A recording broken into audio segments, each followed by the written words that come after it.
Dear viewers, this is a new edition from Evans Echo from Sudanese Echo platform. And this week we have many topics to be tackled in the international arena and also in the national arena in Sudan.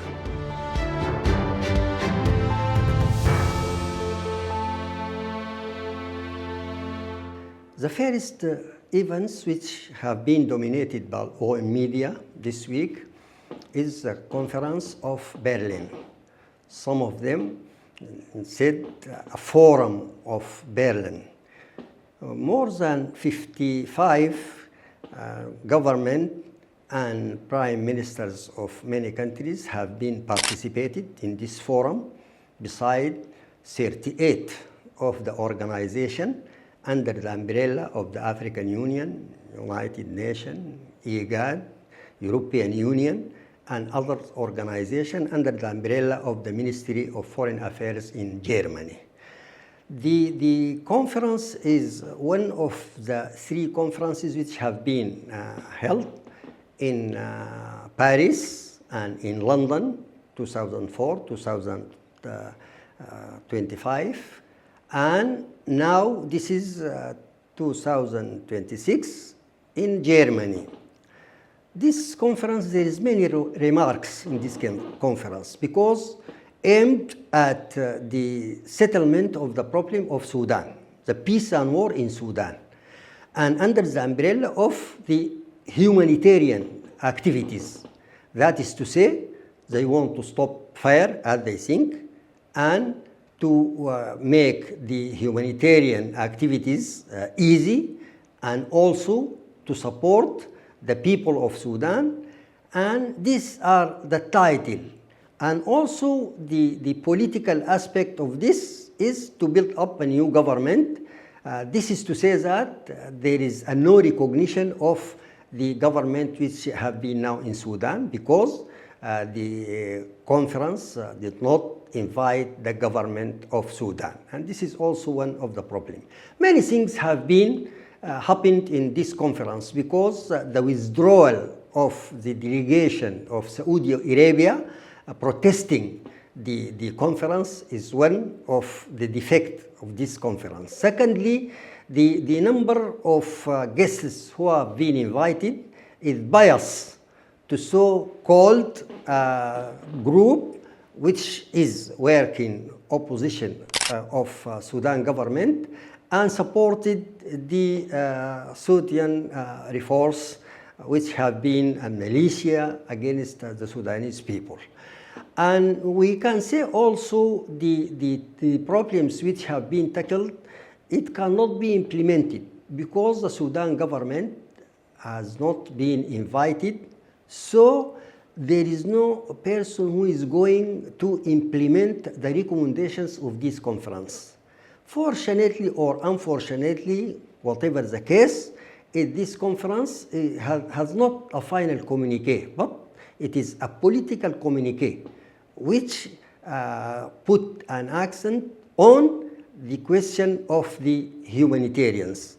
1.5 billion have been euro, have been the support of this conference to the humanitarian. But as far as this conference not work in accordance with Sudan government, I don't think this will be implemented.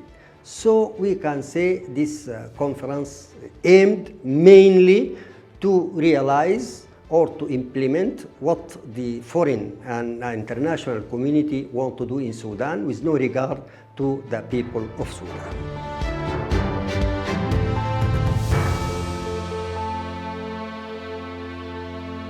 Second issue is the press conference which held by Prime Minister Dr. Kamil Idris, and in this conference he put it clearly that the Sudan government will not recognize the recommendation of this conference.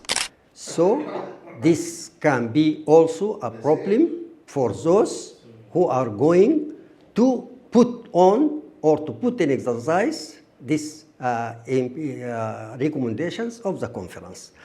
In his press conference also, he had tackled the question of the efforts done by the Sovereignty Council of the roadmap which have been put in the United Nations, and also the roadmap of the government which have been submitted by Dr. Kamil Idris in the last time. So the government of Sudan is ready to cooperate with any body or organization in order to implement or to establish peace in Sudan, but according to the recommendations and the requests of the people of Sudan.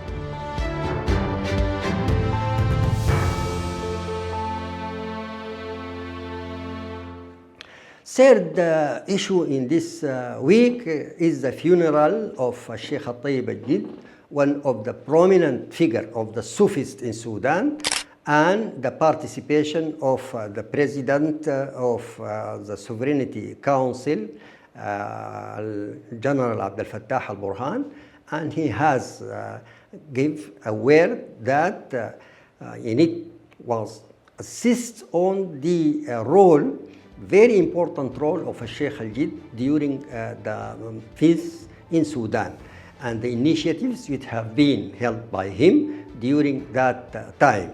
Because the history of Sheikh Al-Tayyib Al-Jid as a judge in Sudan, in the High Court, he is one of the present people who do best in Sudan for the question of peace.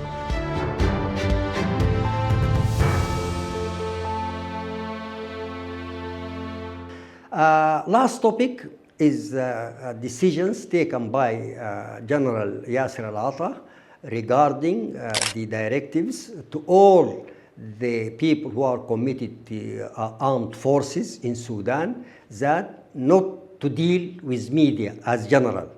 Any one of the commander of the force army in Sudan, they are not permitted to tackle and to talk with media in a request of the General Al-Attah that there is a spokesman of the armed forces who can present and say everything concerning the media in Sudan and to tackle with the media. This is very important because there is a restriction of the message which have been prepared by the armed forces and by the chief staff in the armed forces to say that the military operations must not be declared in the media in the meantime. And the spokesman of the armed forces who is the responsible for doing this. This is, I think it is an internal management to direct the media of the armed forces and also to give a very good message to all viewers or listeners or the followers to what happened in Sudan during this battle. Dear viewers, this is the end of our edition today. We can meet each other in the coming week. Thank you for following us.